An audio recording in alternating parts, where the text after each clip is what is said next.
Bir çapulcu dişi, bir manga erkişeyi alt etti, öyle mi?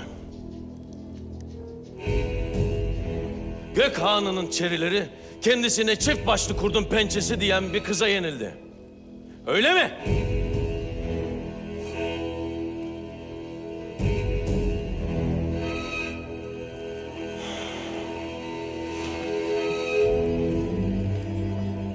Kız kervanlarımızı yağmalar, tutsaklarımızı salar. Benim atlarım ne işe yarar?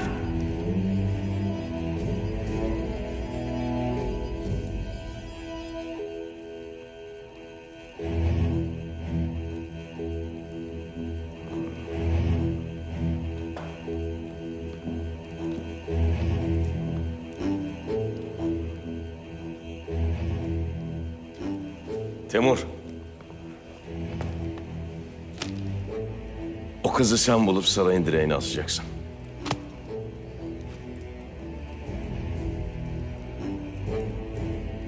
Buyruğun başım üstünedir hanım.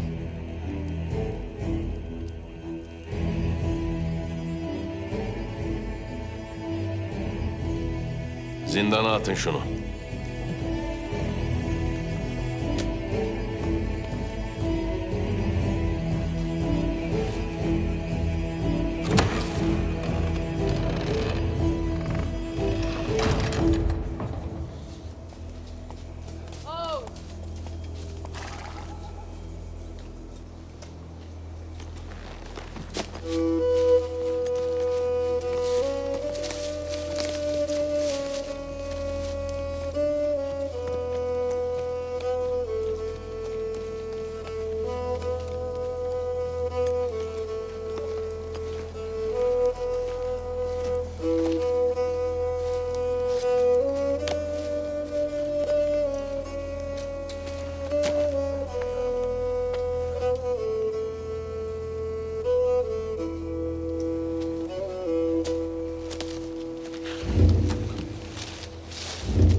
Hanım.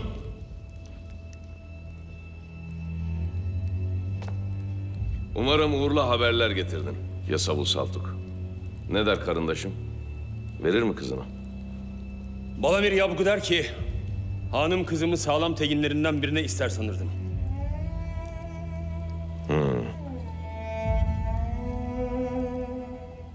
Amcanın haberi yok mudur?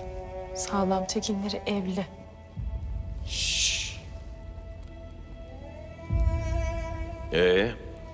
Ama madem ağabeyim kızımı eksik oğlu Batuga'ya layık görmüştür...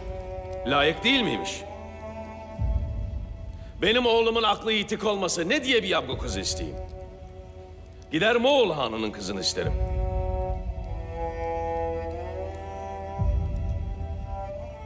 Uluk hanımın buyruğuna karşı gelemem. Buyursun kızımı istesin, sözünü alsın der hanım.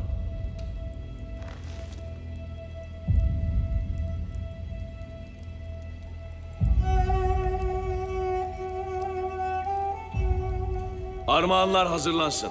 Gündüz yola çıkılsın.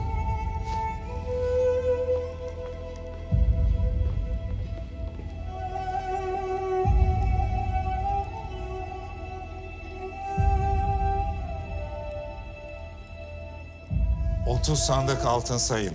Bir sandık gelin kız görümlüğü takı olsun. Yakut akmalar, zümrüt sırgalar koyun. Çin ipeğinden kumaşlar, nakışlı kaftanlar hazırlansın. Hazırlayın. Ulu Ece seçsin. 10 tane de köle seçin. Kimi isteriz Tayangum? Eksik tekine Balamir Yabgun'un kızını isteriz.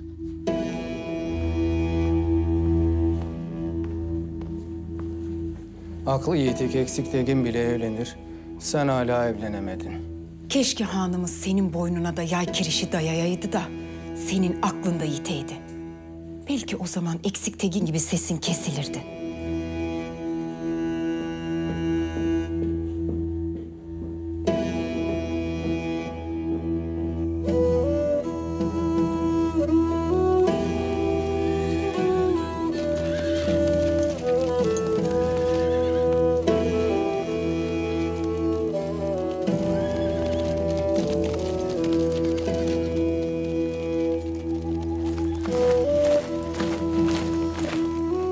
Beni mi ararsınız?